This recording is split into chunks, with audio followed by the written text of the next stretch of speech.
Good morning and welcome to the History Office News Bulletin for the day. This is Yangchen Dolma for the day's news. Now the headlines. PM Modi addresses the inaugural session of the G20 Ministerial Meeting of Women's Empowerment, says a women-led development approach is the most effective way of women's empowerment. Former US President Donald Trump indicted for conspiring to overturn his 2020 election defeat. 116 people arrested in connection with violence in Haryana. Gukesh on verge of surpassing Vishwanathan Anand. Now the news in detail. Prime Minister Narendra Modi has said that women-led development approach is the most effective way of women's empowerment, addressing the inaugural session of the G20 Ministerial Meeting of Women's Empowerment in Gandhinagar. He called for removing barriers that restrict growth of women. Mr. Modi stressed the need for a level playing field for women in all sectors. The Prime Minister recalled the contribution of women in the cooperative sector, especially in dairying. He called mobilization of women through self-help groups as a powerful source of change, reaffirming the government's commitment towards women-led development. Mr. Modi said, more than 70% of loans under Mudra scheme has been sanctioned to women. He also talked about increasing participation of women in the labor force right from governance, business, space and technology and in armed forces.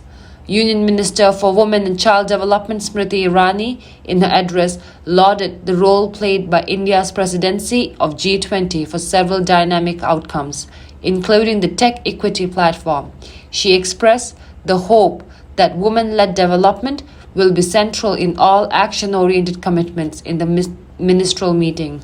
Former US President Donald Trump has been criminally charged for a bid to overturn 2020 election defeat.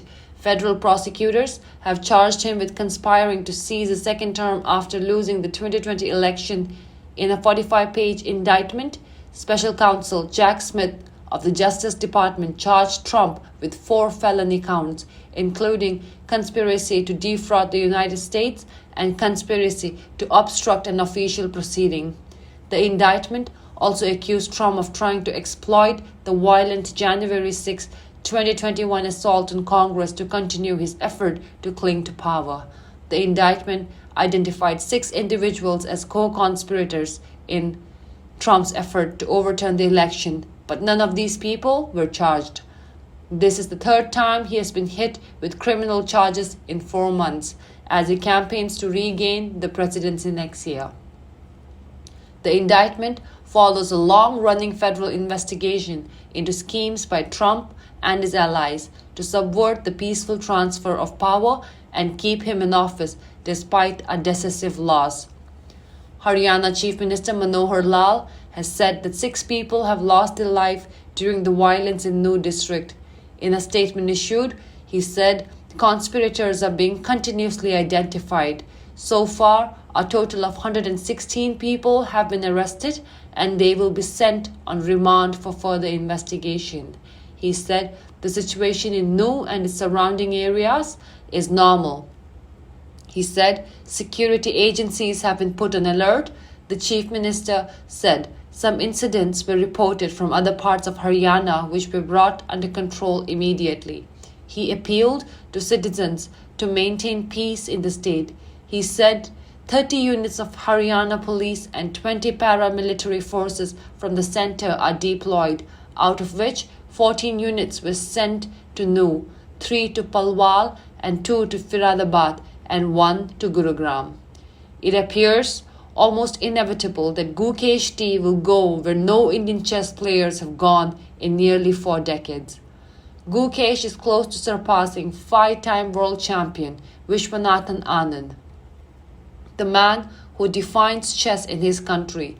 In the published ratings, the first time an Indian is in reckoning to be ahead of Anand in the publishing ratings since July 1986, and the 17-year-old is awkwardly aware of the enormity of the achievement as the country's #1 chess player. After all, Anand is part of the reason Gukesh has come this far. He trains with the Westbridge Anand Chess Academy. Gukesh is the youngest player in the game's history to cross an ELO rating of 2750, a distinction previously held by the world number one Magnus Carlsen. He is also in with a fair shot to get into next year's candidates, the 8-player qualifying tournament for the World Championship. Before we end the news for the day, the headlines once again. PM Modi addresses the inaugural session of the G20 Ministerial Meeting of Women's Empowerment, says a woman-led development approach is the most effective way of women's empowerment. Former US President Donald Trump indicted for conspiring to overturn his 2020 election defeat. 116 people arrested in connection with violence in Haryana. Gukesh D on verge of surpassing Vishwanathan Anand. This is it from the news desk for the day. Thanks for joining us. Have a great day. For more elaborate news details, subscribe to our channel, The History Office.